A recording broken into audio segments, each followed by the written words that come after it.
Hey, hey, how you doing? This is Dr. Hello. Paul Dyer with Bridges Live, and I'm with Miss Sylvia, and we're going to, first of all, let's remind ourselves why we do service to other things. Let's remind ourselves why we become service for all people. No matter where you are, you can always serve. So I always want to let people know about that Bridges Live, because it's about not just what you can't do, but there's always something you can do. And there's always a way to be kind, compassionate, and to serve. So I want to talk about Epic, Sylvia, because it is epic, right? That what's going to happen. So let's chime people in on what epic is, Sylvia. Go ahead. Sounds good. Thanks for having me. So, EPIC is Educational Pathways for Innovation and Change. We need to transform education in the way that it's being delivered right now. 1 in 9 children is either neurodivergent or exceptional in some way, and we're missing the signs and we're not meeting their needs. And so the system is now being backlogged with, juvenile delinquency, with students who aren't having their needs met. So there's trauma, sort of informed decisions that they make. There's a lot of therapists required, a lot of medication required just to get these young youth and children on track. So there was a need to transform education.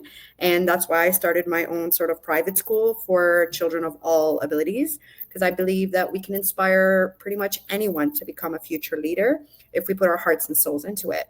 With that being said, there's going to be a need as these alternative schools like mine continue to develop and hopefully flourish in the next decade or so, for educators to cater to that kind of programming. Educators who are non-traditional in a sense. They are not about standing in front of the class and lecturing for 20 minutes and then giving a handout or a worksheet and then assigning 5 hours of homework. No, we're talking about educators who understand the intense need of children to be involved in their learning. Inquiry based learning, Socratic learning, asking questions, engaging them on a level that they are completely passionate about, teaching them where they're at. And teachers in my school, they're called coaches because we believe in guiding the pathways of learning rather I than, like that. indoctrination or, sort of lectures. We really believe that they're coaching. They're coaching them on life skills. They're coaching them in academia. They're coaching them emotionally, so emotional regulation skills. And they are really that coach sort of and student relationship flourishes in a way where they're sitting in a circle, everyone's voices is heard rather than this forward teaching method. There's collaboration, engagement. And so teachers getting out of regular teachers college, they're taught to teach in a certain way. Lesson plans, unit plans, assessments, achievements, how to grade, how to do this, how to do that. But none of them are really informed on the holistic pedagogical model.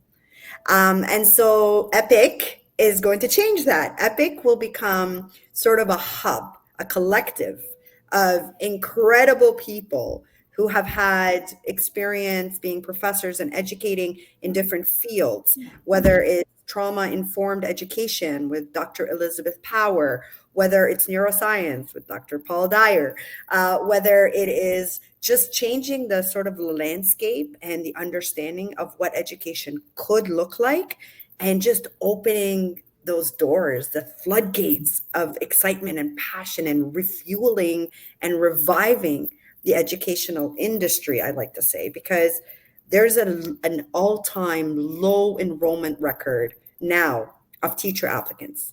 People don't want to become teachers because they're already stung by a system that failed them. And so, why are they going to aspire to teach in a system that is somewhat broken? So, we want to revive the system from the inside out. And obviously, since I did the school, I started kindergarten to grade 8, then I expanded to grade 12. And then I realized, man, I need the right people in order to help me with my vision and mission. And I started bringing in students from all universities and colleges to do their practicums and placements. And I discovered that they fall in love. They fall in love with the idea of being inspiring, of seeing children learn at their pace what they need, and then exceeding the ministry curriculum, the standardization that we've put into place. I've seen how they've witnessed this flourishing, this blossoming of these beautiful creative genius minds. And then they look at me and say, I don't care if I'm not making enough money. I don't care if I have to go work for the public school board and I'm going to make $100,000 and I have a pension and I'm going to have all these benefits. I don't even care for all that anymore. You ruined me, because what I want to do is what you're doing, which is inspiring and impacting children directly to change the trajectory of their entire life. And I'm talking students who are verbal and nonverbal. I'm talking Mhm. students who are autistic, who are ADHD, who are OCD, who are ODD. There are so many different labels, but I don't believe labels are our limits, because I myself am neurodivergent. I am extremely ADHD, and it's been a very difficult sort of ride for me during school. I could focus on a million things, but not one. And my mom would always say, "Why are you so different?" And I never quite understood why I would be so different. And so I basically recognized that I diagnosed at 40 with ADHD formally, and I realized I can potentially save others from, from this broken system of education. And why not? If we can be the change we want to see in the world, why can't we? So So, epic is that. It's epic. so what type of people can join in? I mean, how are you getting people to come collaborate? How would they reach out to you? How can they contact you and say, I too want to do this movement, but I teach music, I teach whatever, Sure. woodworking, and I want to help kids I want to coach kids. Yes. What, Yes. right. So far, we're still in sort of the foundational stages of planning, but I feel free to send me an email, sylvia@agoraprep.com, or send it to Dr. Paul W. Dyer at gmail.com. It's right there on the screen, and then he can forward it over to me. But we are looking for all leaders of all capacities to join. So people who are willing to share the knowledge on purely altruistic sort of value, Right. philanthropists, people who want to make an impact. They want to be part of a history of revolutionizing and transforming education. It's no small feat, but we can do it if we stick together. So, if you are, like you said, if you are someone who is a musician and wants to impart that knowledge, you see, our life is our legacy.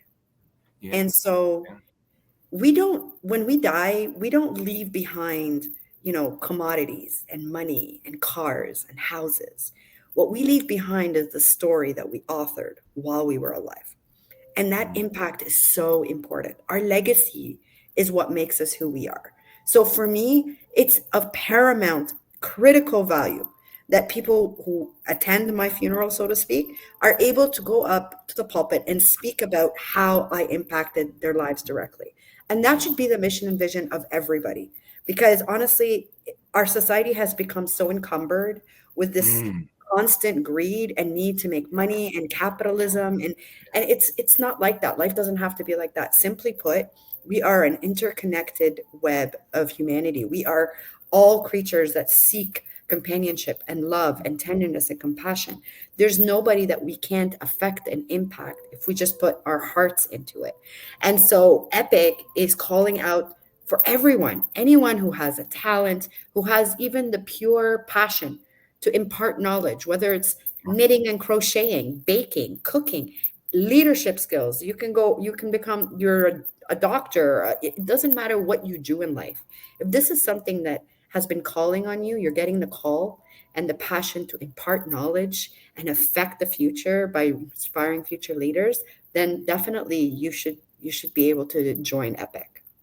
And I just want. I think I love the way you speak, Sylvia, and you're just so passionate, and I am passionate too because it's our purpose. It's a purpose to serve. But I also want to put a disclaimer. This has nothing against what you thought education was. So I don't want people to compare it like apples to apples, or it's not. It's uncomparable to what you're talking about with EPIC. Yeah, This has nothing to do what has failed you, and we know it has because the statistics are there. But we're not trying to recondition you to a new way of education. We just know we want you to open up a way to think that suits you to learn how to think. And exactly. that's what the Metacognitive. coaches are for. Yeah, yeah, Thinking differently, thinking outside the box. So yeah. learning what you need to learn, but in a more effective manner. That's all it is. And don't get me wrong, the school system now, there's many students that thrive in it, and I'm very happy about that. Actually, there's a lot of traditional values that are being taught in schools that are wonderful, and I think that part of the academic sort of progress of students. There's a high percentage rates of graduates and they go to university and they become wonderful leaders as well. What I'm talking about specifically are the ones that are not thriving. And so there has to be an option for them. There has to be an alternative for them. We're not competing against the traditional school systems. We are No, just trying no. to create an alternative pathway for that parent who says to me, Sylvia, I don't know what to do. I don't know what to do. My child deserves a chance. They deserve a purpose and they deserve more than to be told that they're not going to amount to anything. And so I want to be that option. We want to be that option. We want to be the option for alternative educators who want to pursue education, but in sort of a different way, or leadership roles in a different way, organizational leadership, Yeah. business leadership, corporate and management leadership. I can't tell you the number of neurodivergent leaders I've met in my life who have come to me and who have done sort of like counseling and therapy sessions because they're like, why am I like this? I'm like, I'll tell you what. Here's what you got to do in order to be successful. And then when they really embed themselves and embrace their superpowers, their exceptionalities, that's when they can brilliantly shine and show up in the world as themselves for themselves, right? Absolutely. And just to let people know, if nobody really knows, that I'm actually a neurodivergent. I'm autistic myself. I have Asperger's, and so I understand that struggle being over 50. I know what I had to go through and to learn about myself so I can learn to fit in. I don't think people should have to learn to fit in. I think they should just be accepted and fit in. So I thank you, Sylvia. We're going to have more of this, people, on Bridges Live. We're going to actually have call-in shows about EPIC, and so you can ask those questions to get involved, to support with your passion and purpose of service. So I'd like to thank you, Sylvia, You're and welcome. Thank you we'll for see having each me. other soon and later. But everyone, be kind, be compassionate, and hopefully you find your passion to serve also.